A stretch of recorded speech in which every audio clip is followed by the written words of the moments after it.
Hello, welcome to STEM to Stern Cruiseology. Thank you for being with us and viewing the channel today. Hope everyone is doing well. This is the second part of some tips and hacks to make your cruise vacation, your cruise experience a little more relaxed. So, if you watched the first video, I hope you got some use out of it.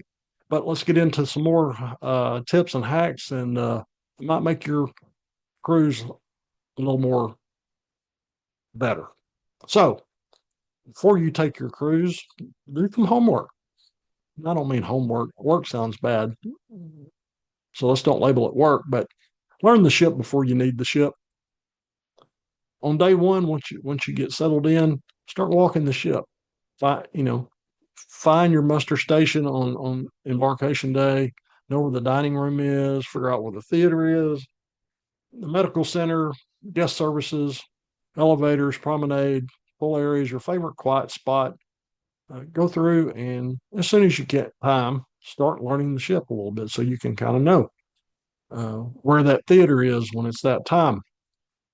Just in case on uh, certain locations of the ship that are important to you that you might want to know, just in case Wi-Fi goes out or there's no cellular service, or as far as technical issues go. Take some screenshot shots of the deck plans that the ships have posted at the different locations around elevator banks. That way, you have it in case you had to have it, uh, especially on decks that you use a lot, you go to a lot, where dining occurs, the theaters, entertainment, uh, and things like that. Next, your cabin door is a blank canvas. Some cruise lines start to crack it down, don't let you decorate. Many cruise lines go ahead and let you do it.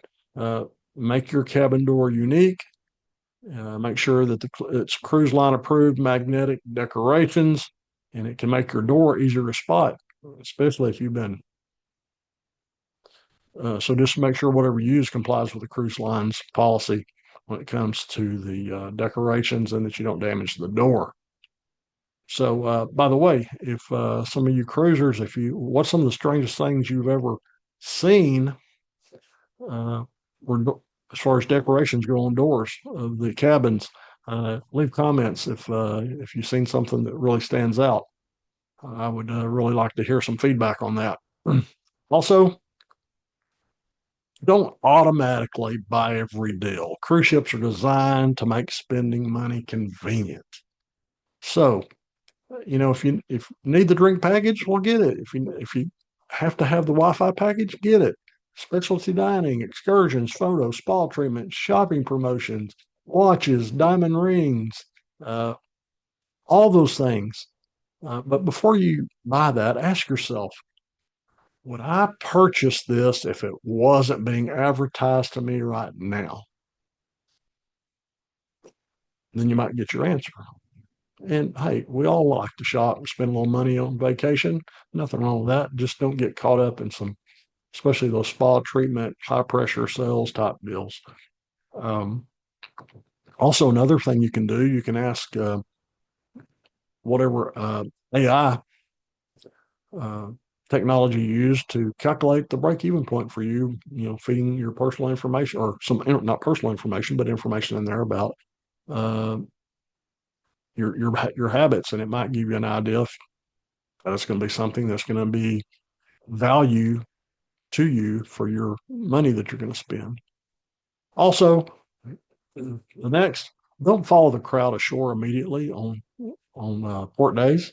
Uh, the There's going to be plenty of people. Let's get off the ship right now mentality, and there's a mad rush, and there's a first wave of passengers. Increase long lines at elevators, on the gangways for taxis, transportation. Unless you just have an early excursion, and you need to get off the ship for that reason, is very understandable. Maybe give yourself, wait a little bit, 30 minutes, an hour, and it might produce a much more relaxed experience for you disembarking the ship to go on shore during a port day. And that might make your cruise experience a little more less stressful, a little more relaxed. And that's what we're trying to do here. Uh, Lastly, And this might be the most important one, especially this is probably more pointed toward the first time brand new cruiser. Uh, New cruisers often try to do everything, every show, every restaurant, every port, every activity, every pool, trivia, comedy shows, whatever it is. It's they get caught up in the cruise fever, and it's just a marathon. And all of a sudden, they're exhausted. A cruise isn't a competition. Pick the things that matter most to you and leave some time in your day to relax, slow down. I want to say smell the roses, but smell the ocean air. That's what you're there for. So pick the things that matter most to you. So, because sometimes the best cruise memory may not be the casino, may not watching a theater show. It might be sitting on that balcony in a quiet early morning with a cup of coffee in your hand as the ocean goes by. So that's what we're looking for, a more relaxed experience. So thank you for watching Stem to Stern Cruiseology. If this video was of value to you and you've learned something from it, you kind of halfway enjoyed it, maybe, I hope, then smash, slap, kick the subscribe button, the like button to help generate the algorithm to get this video out a little bit more. I would appreciate it. I hope you have a good day, a good week. So, from Stems to Stern Cruiseology, fair winds and falling seas. Peace out.